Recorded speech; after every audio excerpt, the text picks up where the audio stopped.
que ya ahí mismo tenemos el punto B, pero que quiero leer esta parte que dice que el justo vive por fe, ¿ve? El justo vive por fe. En los tiempos difíciles, los creyentes deberían escudriñar su alma y ver cuál de los 5 principios se le aplica. Hay un tiempo en que podemos preguntar, ¿por qué? O sea, hay un tiempo que usted como persona que no es mala, que no está haciendo el mal, ¿por qué me pasan estas cosas? ¿Qué sucede? Pero no lo podemos preguntar como una cuestión de pasarle por encima a Dios o de deprimirnos. Podemos preguntar, pero también hay un tiempo cuando debemos dejar de preguntar. Yo creo que usted se relaciona más con ese tiempo. El tiempo cuando debemos dejar de preguntar. Yo soy muy cuidadosa con preguntarle tanto a Dios. ¿Por qué? Porque bueno, por una o por otra razón, estoy en su mano que él haga lo que quiera. Porque por más que él me responda, no, yo como quiera voy a seguir sirviéndole, haciendo su voluntad, aunque me arrastre en la tarde, hermano. Aunque me arrastre en la autopista, como decimos, un sentido de que dejemos el cuero en el camino caminando. O sea, yo me voy más porque todo está bien, lo voy a preguntar, ayúdame, dirígeme solamente. Entonces, a veces, como en la muerte de Jacobo, debemos reposar en Dios, viene el tiempo cuando debemos dejar de afanarnos por Jacobo y regocijarnos, por Pedro. O sea, aquí lo que tiene que decir, dejamos de ya sufrir por lo que Dios quitó, como pasó con Samuel y con Saúl, y vamos a gozarnos por lo que tenemos. Dejemos de sufrir por Samuel deja de sufrir por Saúl y disfruta a que tiene a David, que fue el verdadero rey que tenía que ser. Amén. Entonces, eso es lo que aquí está diciendo. No nos podemos afanar, no nos podemos tener situaciones por lo que no entendemos, por lo que no sucedió y por lo que ya Dios dijo que iba a hacer. Ya Dios no dijo que iba a hacer. Él lo dijo. Entonces, ¿por qué tenemos que estar buscando? Incluso a veces nos afanamos, nos ponemos viejos, nos quedamos sin ánimo, sin fuerza, sin deseo, por estar averiguando cosas que nosotros ni siquiera sabemos por qué pasó. Entonces dice, hermana Caterina, buenas noches, Dios me la bendiga, princesa.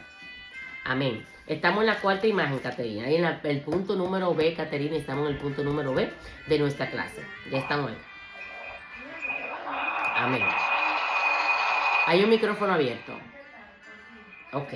Ajá, entonces dice, vamos a regocijarnos porque tenemos a Pedro y dejemos de quejarnos de que perdimos a Jacobo. Amén. Así que ya usted sabe. Gloria a Dios, hermano Caterina. Dios me la bendiga. Entonces aquí mismo entramos al punto número B. El punto número B está al lado de la pregunta número 44, para que me la ubiquen ahí. El contraste entre la parte de Pedro y la de Dios. Ay, aleluya. El contraste aparte de la parte entre Pedro y la de Dios. Pedro fue un estudiante promedio, Mateos 16:23. Él aprendió algunas lecciones lentas y otras rápidamente. Hermano, yo soy de la que digo, Pedro no estaba listo para irse como Jacob.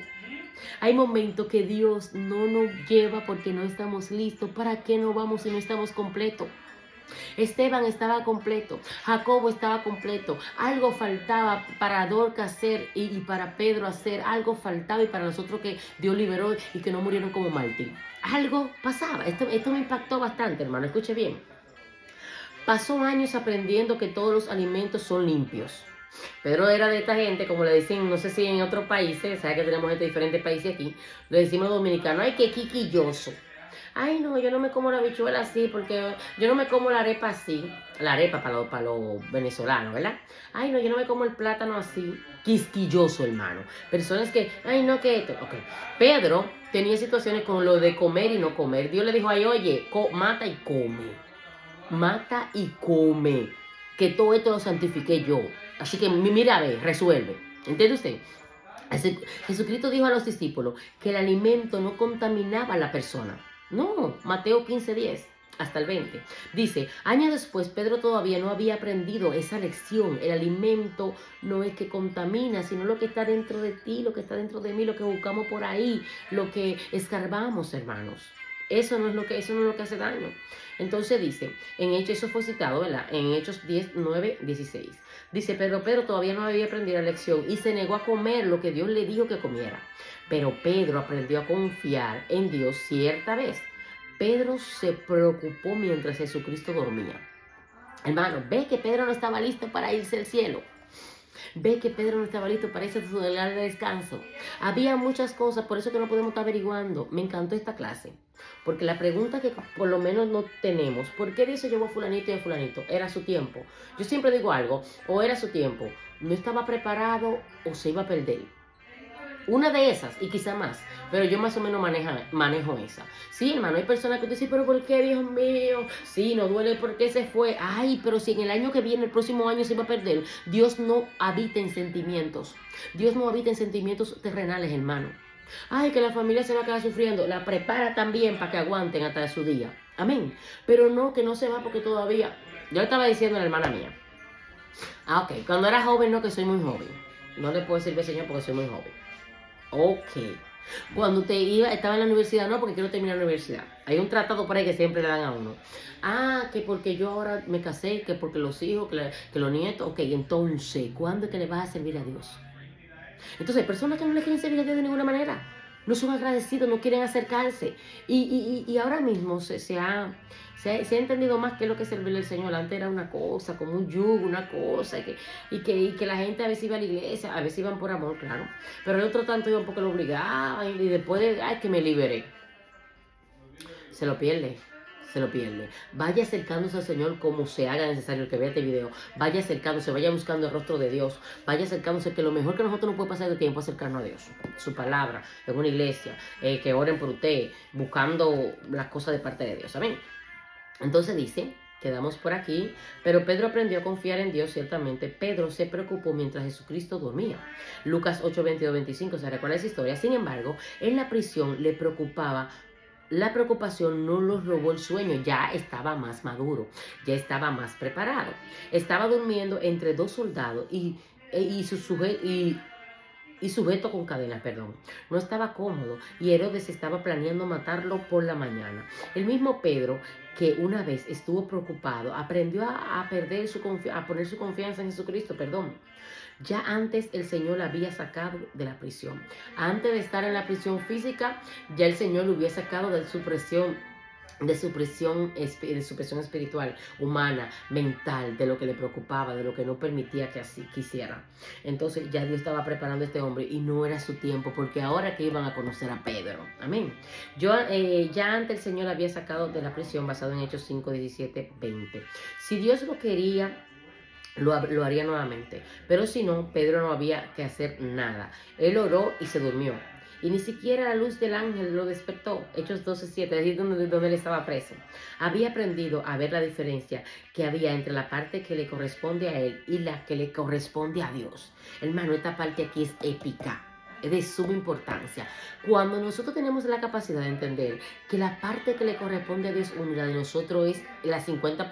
Yo no voy a decir 50-50. Yo voy a decir 10 y el otro 90 Dios, porque nosotros somos terribles, hermano. Yo no, perdóname si lo haga sentir mal con esto. Mi parte 10 y la 90 de Dios. Cuando nosotros aprendemos, hermano, que nuestra parte es una y la de Dios es otra, nosotros vamos a tener la capacidad, escuche bien, se lo voy a repetir. Ya Pedro aprendió la diferencia entre la parte que le correspondía a él y la que le correspondía a Dios. Hermano, por eso hay personas que se desgastan en el camino, porque piensan que todas las cosas lo van a hacer ellos. Se desgastan, se frustran y en algún momento tiran la toalla, porque vienen tan cansados, tan agotados, que no pueden hacer nada. Que no pueden hacer más nada. Bendito sea el nombre de Dios. Amén. ¿Qué hora ustedes tienen allá, mis amados? Porque aquí tengo... Dígame alguien la hora. ¿La 9? Ok. Vamos a... Gracias, mi amor, gracias. Vamos a adelantar. Entonces, está muy buena la clase, hermano. Está muy buena, léala. Aquí tenemos un cuadro, ¿verdad? La parte de Pedro y la parte de Dios. Vamos a leer rapidito ahí. Vamos a leer en la mano izquierda suya, está la parte de Pedro. En la mano derecha, claro está la parte de Dios. Dice aquí, Pedro se puso de pie. Y la parte de Dios fue, Dios hizo caer las cadenas. ¿Usted vio? Pedro se puso las sandalias y la ropa. Dios hizo que los soldados siguieran dormidos. Pedro siguió el ángel. Dios abrió las puertas de la prisión. Pedro continuó caminando. Dios abrió la puerta de hierro que quedaba a la ciudad. La parte suya es una, póngala, actívela. La parte de Dios es otra, la más importante. Pero necesita el permiso nuestro para él hacer su parte. Amén. Dice, vamos a pasar la velita que está aquí. Vamos a la parte C.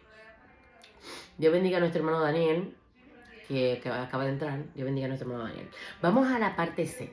La parte C en esta misma imagen, hermano, estamos en la parte C, en la imagen número 4, al lado de la pregunta 45, el hermano Daniel que entró, por si quiere añadir ahí la parte. Hermano, el contraste entre nuestra débil fe y el fuerte amor de Dios. Usted escuchó, recuerde. Recuerde que la parte suya es una. La parte de Pedro fue ponerse de pie, la parte de Dios fue romper las cadenas. La parte de Pedro fue ponerse la sandalia y la ropa. Y la parte de Jesús, de Dios, fue cerrar ahí, seguir dormidos, seguir que los soldados siguieran dormidos, para que él pudiera salir. Amén. Entonces, aquí vamos al contraste entre nuestra débil fe y la fuerte amor de Dios. Dice, María, la madre de Juan Marcos, era adinerada. Ella vivía en una casa grande y tenía por lo menos una empleada. Mucha gente se reunió en la casa para orar por Pedro. Eso es basado en Hechos 12:12. Ellos se reunieron en el lugar. Hay tiempos que debemos reunirnos para orar. Esta es la parte, hermano, aquí, la parte citada de la historia. Recuerden que estamos en la historia de Hechos 12. Léala esta noche. Antes de usted, Dios bendiga a nuestra hermana Giovanni. Dios bendiga a nuestra hermana Giovanni. Giovanni, estamos en la parte C, la pregunta 45, la imagen número 4. Ahí estamos, parte C, pregunta número 45 al lado. Hermanos, esta parte es suma importante. Escuche bien, escuche bien. Aquí había una situación que nosotros tenemos que meditar, escuche bien, en torno a lo que era con Juan Marcos, ¿verdad? Y su madre, que era adinerada. Ella vivía en una casa grande y tenía por lo menos una empleada, ¿verdad? Mucha gente se reunió en la casa para orar por Pedro. Amén. Ellos se reunieron en un lugar. Hay tiempos que debemos reunirnos para orar. En lo que está el proceso, hay muchas personas que están en un corredero. No, yo voy con un policía, yo voy con un doctor aquí, yo voy con una persona, le voy a pagar un abogado. Sí, eso se hace en el tiempo de Dios. Lo primero que una persona tiene que hacer para ayudar a un hombre de Dios que tenga una situación como la de Pedro es orar. Lo primero que debemos de hacer es orar. Nosotros no podemos salir corriendo, nosotros no podemos deshacer. ¿Por qué? Porque lo que vamos es a quitar la parte que tenemos de parte de Dios. ¿Entiende usted? Entonces, aquí lo más importante es que nosotros tenemos que orar. Entonces dice, su fe era débil e imperfecta, pero ellos practicaban. Era débil e imperfecta, pero ellos estaban practicando, estaban tratando de hacer lo correcto. Pero ellos practicaban la fe poco a poco y estaban orando para que Dios ayudara a Pedro. Dios contestó sus oraciones y Pedro salió libre. Llegó a la puerta de la casa y tocó, pero aún así ellos no lo creían, que él estaba ahí. Eso también sucede, hermano. A veces uno está orando por un milagro y cuando sucede, ¡ay! Ya estoy sana. Muévete, que estás sana, ya recibiste tu milagro. A veces, bueno, quién sabe, en ese momento pues la persona se capacita a creer más en Dios, a buscar más el rostro de Dios y a hacer más de las cosas bien para Dios. ¿Por qué? Porque en ese momento entendió que el milagro llegó a su vida. En ese momento dijo, wow, de verdad que esto fue fuerte como pasó en mi caso. Esto es soberano, esto es algo demasiado fuerte. Voy a seguir buscando porque lo que yo vi hoy no lo había visto nunca. Amén. O sea, esas son cosas sobrenaturales que nos hacen a nosotros crecer más y que nos hacen buscar el rostro de Dios cuando vemos cosas así, aunque en el momento no lo creamos, como lo que pasó con estas personas que estaban reunidas. Amén. Entonces dice, Dios no espera en una fe perfecta. Jesús sanó a un leproso lleno de dudas. El enfermo ni siquiera sabía si el Señor quería sanarlo, pero el Señor contestó su débil oración. Eso es en Lucas 5, 12, 14. En otra ocasión, él ayudó a padre débil en la fe. Jesús lo alentó a que creyera. Inmediatamente el padre del muchacho clamó y dijo, creo, ayudó su incredulidad. Eso está basado en Marcos 9:24. O sea, la incredulidad no ayuda. Aquí lo que ayudó fue que él creyó. La incredulidad quita el propósito de Dios. Tenemos que aprender a creer. Vamos a la próxima página, hermano. La imagen número 5, ahí al lado de la pregunta número 46, que está ahí pasado, está con verde. Usted ve que está verde lumínico. Dice aquí, practique cualquier fe que Dios le haya dado. Hermano, practique cualquier fe que Dios le haya dado. Y no espere hasta sentir que su fe es suficientemente fuerte para orar. O sea, aumente la fe. Practique en ella. No piense que es suficiente pedir más fe. Pida fe siempre, hermano. Pida que Dios aumente la fe. ¿Por qué? Porque hay personas que en el momento que ellos entienden que ya la fe está, ellos van capacitándose y van diciendo, yo tengo fe. Pero cuando llega un proceso diferente, esa no es la misma fe que tú vas a usar. ¿Por qué? Porque el proceso a veces te debilita y te hace disminuir. Dice, ay no, Dios mío. esta fe que yo tenía ya no era la misma. No, no es eso, sino que el proceso era tan fuerte, que necesitó que tú creyeras más. Y ese proceso te va a hacer creer más. O sea, nunca te quedes con esa fe que tú comenzaste ayer en el 2018. Tiene que aumentar tu fe porque los procesos de 2018 no son los mismos de ahora. Así que ya usted está más capacitado. Amén. Así que renueve su fe en el Señor. Dios ama a sus hijos y da buenas dádivas a los que le piden. Lucas 11, 5, 13. A veces Él contesta las oraciones que parecen no contener nada de la fe. La muerte de Jacob escandalizó a los creyentes, pero no le impidió orar. La fe débil funciona porque el amor de Dios es tan fuerte que Él respondió a las oraciones débiles. Aún no sea lo que no suceda en este caso, que no se libró a ese mártir, aún no suceda, tu fe tiene que aumentar para seguir, hermano. Me he dado cuenta que mucha fe de muchas personas, hablo con mucha gente que me dice que dejaron de ir a la iglesia, que dejaron de congregarse, que se debilitaron porque una persona lo hizo mal, porque le fue mal en la iglesia, porque no lo fueron a buscar, porque no lo visitaron, porque no le dijeron nada, porque no lo abrazaron, porque no le picó el ojo. No, hermano, nuestra fe no puede estar basada en cómo nos trate o cómo la situación suceda, sino que vamos a fortalecer nuestra fe, nuestra relación con Dios, por lo que es Dios y por lo que a nosotros nos conviene. Es que a nosotros que nos conviene, hermano. Dejen de ñoñería. No, que yo deje de ir a la iglesia porque dejen de ñoñería. Eso le queda a los nuevos creyentes que no tienen conocimiento. Nosotros no podemos tener eso. El nuevo creyente lo ayudamos a entender que nosotros no dependemos de una persona o de una capacidad de una persona o de un comportamiento de una persona, hermano. Hay días que usted se levanta que usted no quiere hablar con nadie. Hermano, hay días que usted se levanta que usted ni con Rosa quiere hablar. O sea, Rosa no quiere hablar con Rosa. Ay, Dios mío. Todo le molesta, nada, le huele todo la ella. Ese día, si se encuentra un nuevo creyente o un hermano débil en la fe, que lo llamó hermano, Dios le bendiga, ¿cómo está usted, María? Hermano, Dios le bendiga, ¿cómo está usted? Sí, dígame, hermano. No, que yo lo llamé para saber cómo está usted. Yo estoy muy mal, no estoy en usted. Y le tranca el teléfono. Ay, y este el siervo tal, el pastor tal. Y si usted tiene liderazgo en la iglesia, prepárese. Ah, no, pero ya por eso que yo dejo de ir a la iglesia. Esa historia usted la conoce, ¿verdad? Es repetitiva. Nuestra relación con Dios no depende de cómo yo te trate o no. Yo espero tratarte bien, como dice la palabra, todo el tiempo y sobrellevar. Y que mis problemas, mi aburrimiento del día o que me fue mal, no vaya a cortar. Que si tú me llamaste quizá para una palabra, yo no te la vaya a dar porque estoy pensando en mis problemas. Aumenta la fe para poder establecer un orden en tu vida. Que tu situación actual no te cambie. La situación actual de nosotros no puede cambiar. Que me fue mal, que me una mala noticia. Que mi familia es así, que eso es herencia. Reprende al diablo, hermano. Que usted tiene la mente de Cristo. Amén. Pero por una actitud nuestra puede cualquier persona salirse de la iglesia. Claro, no estoy justificando lo que lo están haciendo mal. Pero en este caso justifico un poco más a los nuevos creyentes que no tienen la capacidad que tiene usted y yo. Pero un nuevo creyente, una persona que tiene ya 20 años en el evangelio, dice que se sintió mal porque, mire, hermano, reprende al diablo. Esa ñoñería déjela, ahora por ese hermano y suéltelo. No, que ya se deje de ir a la iglesia porque fulano esto. Que allí robaron. Que allí dijeron mentira. Que allí están cogiendo cuarto. Hermano, fije su mente en allá, en el centro, en la luz verdadera que brilla. Nuestra mente tiene que estar en Cristo Jesús, en el Cordero, en Dios, en la palabra, en ese lugar que nosotros vamos a morar cuando nos vayamos de esta tierra o cuando Él venga por nosotros. Amén. La oración es una fuerza poderosa. Por medio de ella debemos aprender a cambiar las circunstancias. La crítica se queja de cómo son las cosas. La preocupación se queja de cómo son y cómo puede llegar a ser. Ok, la crítica, ay, qué mal esto. La preocupación, bueno, me estoy preocupando, pero voy a orar para que cambie las cosas. Pero la oración hace cambios.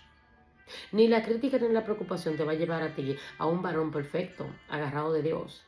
Es la oración, hermano. Incluso la oración rompe si una persona que no ora va a vivir siempre haciendo lo que le da la voluntad. Le hablo de los cristianos. Una persona que no ora no tiene la capacidad de discernir qué hacer o no hacer. Una persona que no ora dice, déjame hablar esta mentirita porque total, eso no era, porque no está orando. Una persona que no ora dice, ay hombre, dame un traguito y por ahí, déjame este pecadito, eso no es, nadie me perdona. No ora. La oración hace que el mismo espíritu tenga una alerta, una alarma para que nosotros no lleguemos a hacer lo que no le agrada a Dios. Amén. Dice, debemos aprender a pensar en las circunstancias como Dios. Y nosotros queremos que sean así. Entonces podemos orar hasta que Dios los cambie. Vamos ahí al punto, vamos a leer el final del D, que está al lado de la imagen, que hay como lo que está quemando ahí una planta, como una lupa. Dice, una lupa puede enfocar la luz y provocar el fuego.